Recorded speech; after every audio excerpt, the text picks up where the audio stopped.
Okay, in the following examples, we are given some problems, and we are asked in this case to use Descartes' rule of signs to determine the possible number of positive real zeros and the possible number of negative real zeros for the given polynomial functions. Now, a little word on Descartes and how this applies to you and me and our study of math. So, who is Descartes? Well, Rene Descartes was a French mathematician, philosopher. uh, let's cover this up real quick. Uh, if you look at this, should look familiar.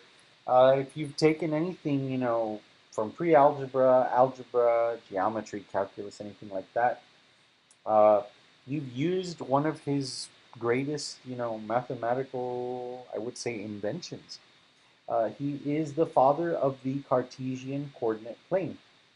Uh, So the grid that we graph in, quadrant 1, 2, 3, 4, Rene Descartes was the Frenchman that actually came up with this, and he's actually the first that came up with the naming convention of using X, Y, and Z um, for variable names, and known quantities he used A, B, and C.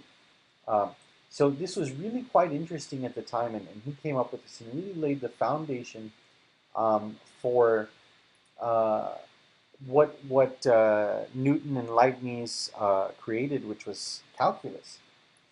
So let's get into Descartes' rule of signs and talk about what it is real quick. All right. So it says let P be a polynomial with real coefficients. So that is checked off.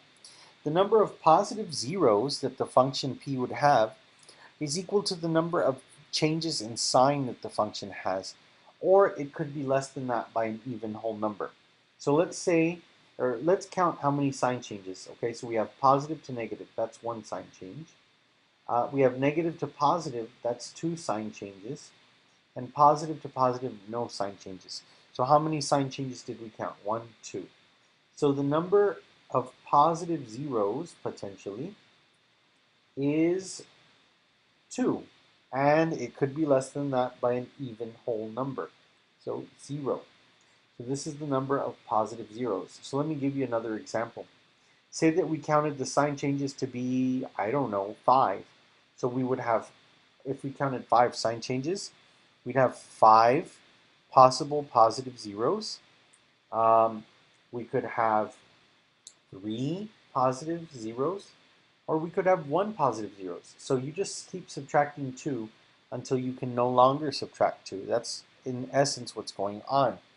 Now, the negative zeros is probably the harder part because you actually do have to plug something in.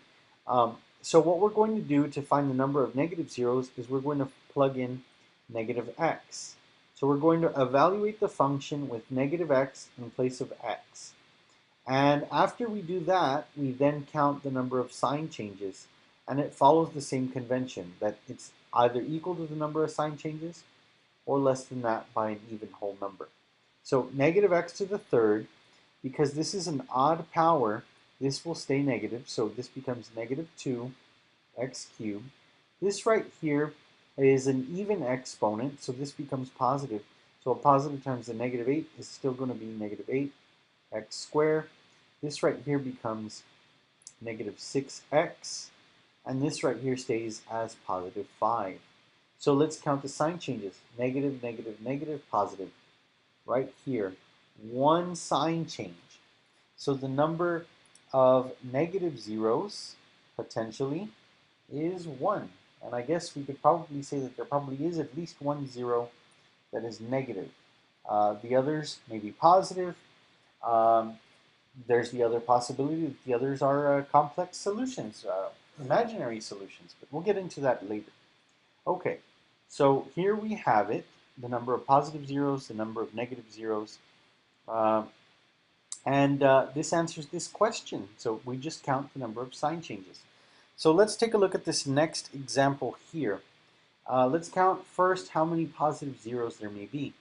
All right, so the number of positive zeros potentially is, let's see, negative, negative, negative, negative, positive. We have one sign change. So for sure there must be one zero that is positive.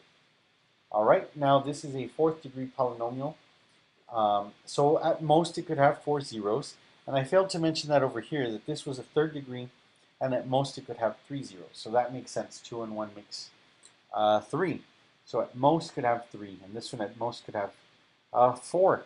This leads me to believe that the number of negative zeros perhaps is 3 or 1, but let's go ahead and figure that out. So what we're going to do again is follow the same convention, plug in the negative x inside the function, and let's see what we get.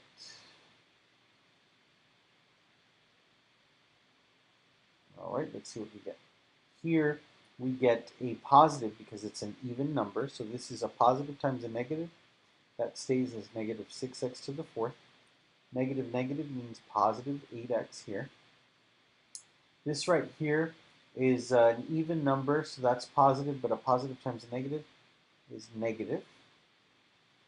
And a negative makes for a positive right here.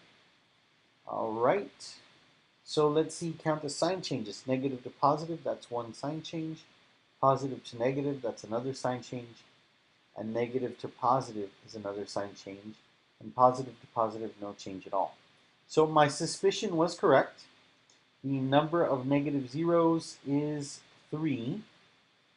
And it's also less than that by an even whole number. So potentially there's 3, but there could also be 1 negative 0.